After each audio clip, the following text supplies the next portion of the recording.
Hello, hello, and good evening. How you doing? Happy New Year, everyone. I'm not sure if I did I go on after the New Year? I think I did, but you know what? That's okay. I'm going to say it again. Happy New Year, uh, 2023. Like whoever knew, right, that we would make it this far with all the craziness that's been going on in our world. We are so blessed to be here, and our senior pets are super blessed to be here as well. Every day, I see the care and dedication that senior pet owners are giving to their senior pets.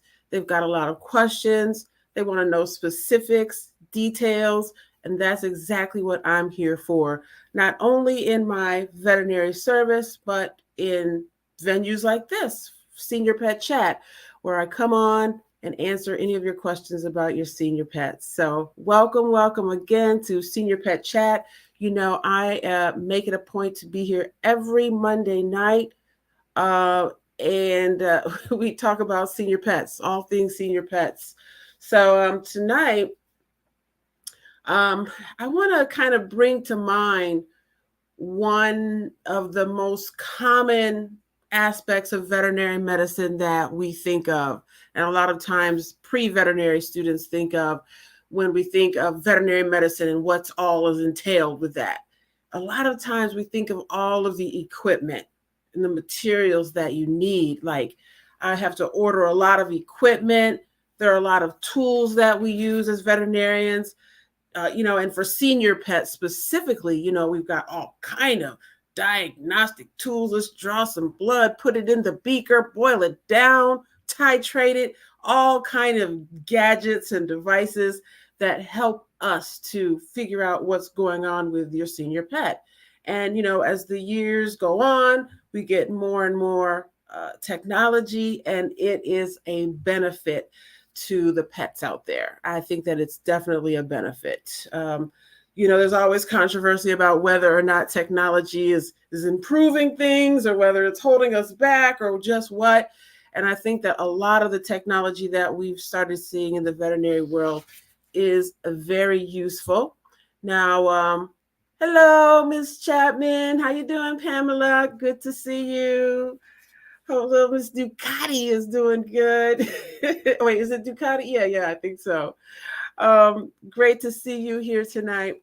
We're talking about senior pets, all of the tools that we as veterinarians use, the diagnostic tools. Like I said, I remember back in chemistry, titrating different liquids, trying to figure out, which one works better and which one is smoother. I want to remind you, I want to remind everybody who is watching this of one of the most important tools that we have as veterinarians. It is actually a tool that we can teach, that I specifically teach my clients to use right at home. Can anybody guess what that tool is? I'm going to open up my chat because I'm broadcasting to several different platforms. We're broadcasting to the Turnera page, Dr. Croom Army Vet page. We are streaming into YouTube, and we've also got a little Twitter happening here. So let me go over to my personal page and see if there are any questions or comments over there. I'll keep that one open. And we're over here. So, can anybody think of the most important tool that we as veterinarians can use and can also share with our clients? Look over here. Look over here. Okay. I don't see it. I'm going to give you the answer. And as a matter of fact, the answer is right in front of your face. That's right. These two hands are the most important tools, I'm telling you, that we vets have. And like I said, it's very nice to be able to share some of these skills with you so that you can do some nice things to your senior pet right at home. Okay. So as a vet, I'm always looking for, different and unique ways to support the health and well-being of my patients. And so one modality that I really started to get into and receive training for is healing touch for animals. Yeah, it's a whole specialty within veterinary medicine. And I've started to gain more experience with that. And I will be having a service very, very soon that allows me to do that kind of energy work. So it's energy work. You may have heard of Reiki, animal Reiki. It's very common. It's starting to become more and more common, even across the airwaves, long distance energy work. Now, one of the things that I hear quite a bit when I'm out and about right now working with my senior pets, especially when I'm helping a family's pet cross the Rainbow Bridge, right? Um, During the process, during the service, while I'm there, a lot of times I will hear, Dr. Croom, I don't know how you do this. I don't know how you can do this. And of course, they're in the midst of their grief right then and there. But I do hear that quite a bit. And what I usually tell them is what I will tell you now. It has to do with my energy. And that is the basis of this energy work and this healing touch for animals that I have. In some people, it is intrinsic. I would say I've had a healing touch for animals since I was young, and it's only continued and grown larger and larger the more experience that I've gotten actually going through vet school and dealing with a variety of animals. And so healing touch for animals is energy work. It's an exchange of energy. As we know, energy is never created nor destroyed, right? It's always there, and that's one of the core values of science that we learn. And it's very true. That energy that a pet has, they're transmitting messages to me. I'm transmitting messages back from the very time that I enter someone's home. Think about it. I'm a mobile veterinarian, and I meet a lot of pets at their home for the first time at their home. Okay. Now think about that for a minute. Think about your dog, or someone's dog that who's always like, rah, rah, rah, rah, rah, when the FedEx person comes, much less the veterinarian coming to my house. Like, come on, mom, dad, are you really doing this to me? And so from the moment I step into that house, or if we meet outside, there's an immediate exchange of energy and demeanor between myself and that animal. The energy is starting to immediately be exchanged.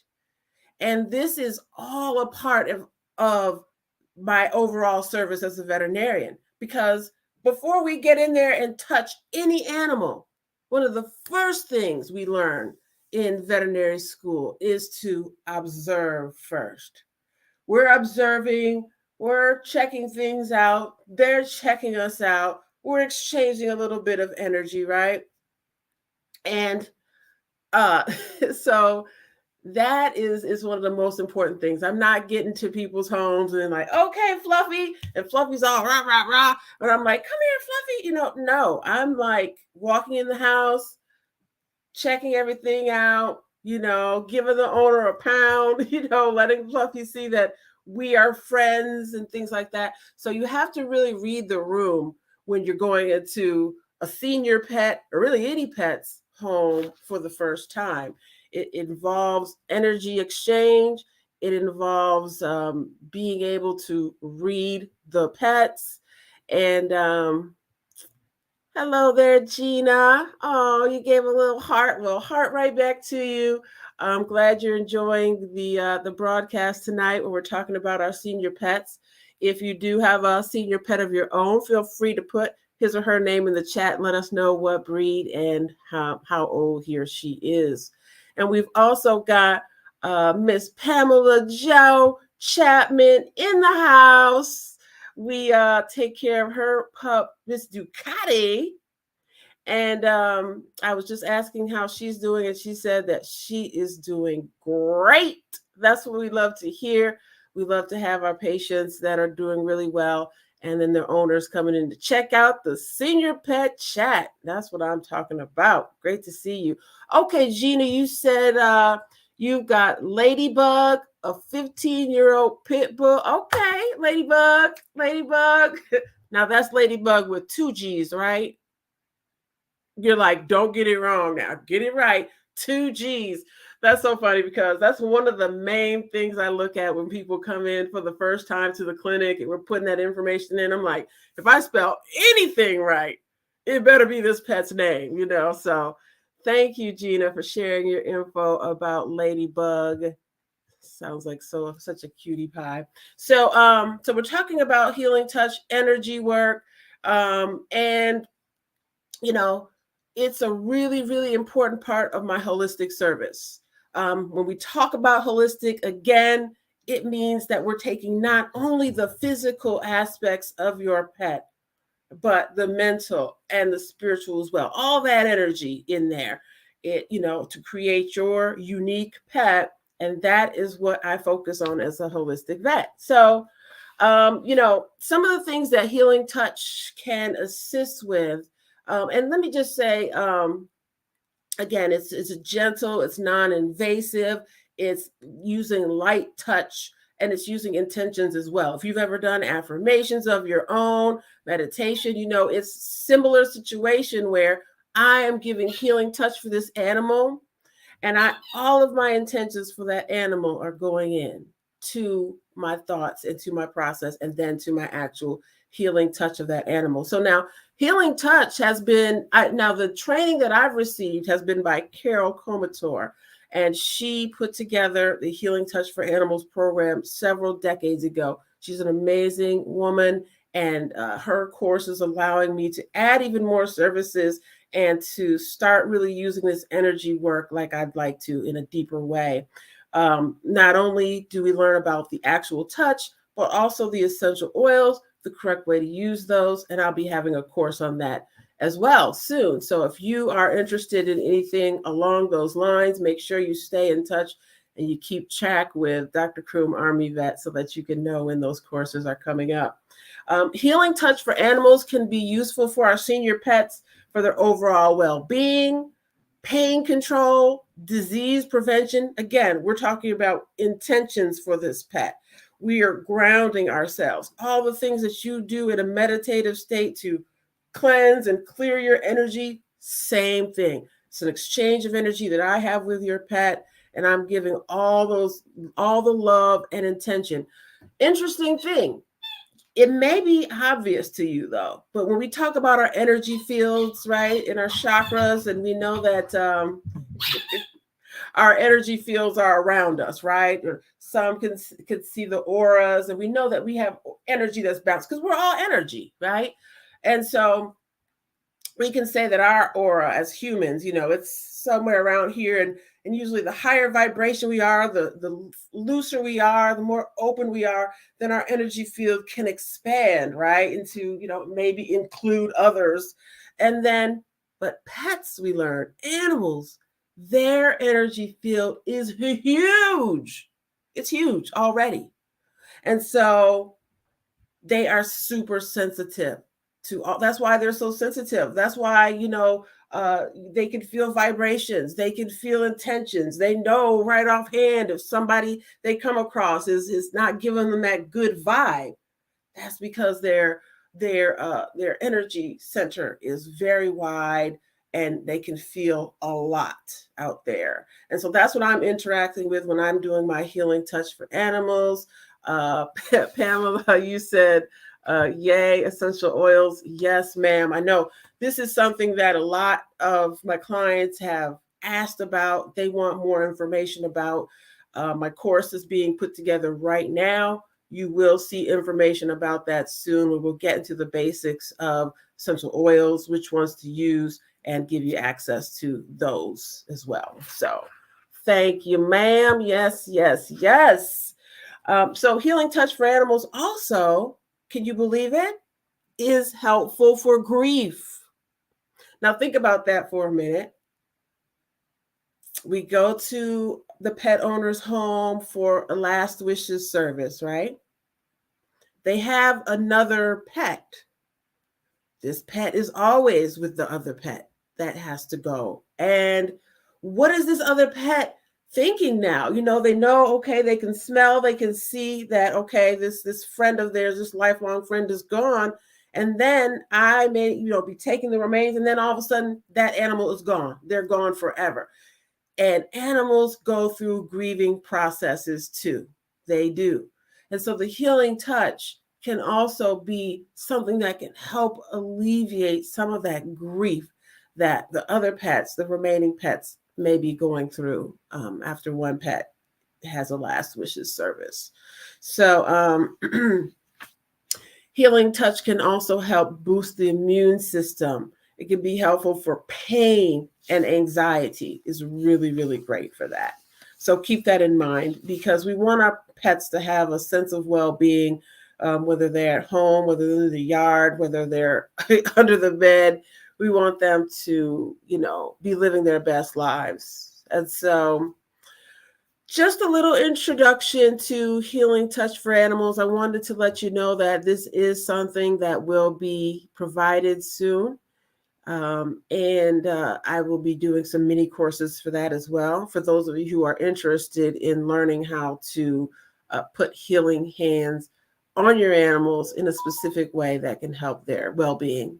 So I want to thank you very much for joining me tonight. I hope that you enjoyed this broadcast about senior pets. We're here every Monday night at 7:30 to talk about all things senior pets. It's the Senior Pet Chat with Dr. Croom. And if you do go to my website, which is drcroom.com, there's a code for you to get 20% off. That's just a little bonus for those of you who join me tonight. You'll use code Senior Pet.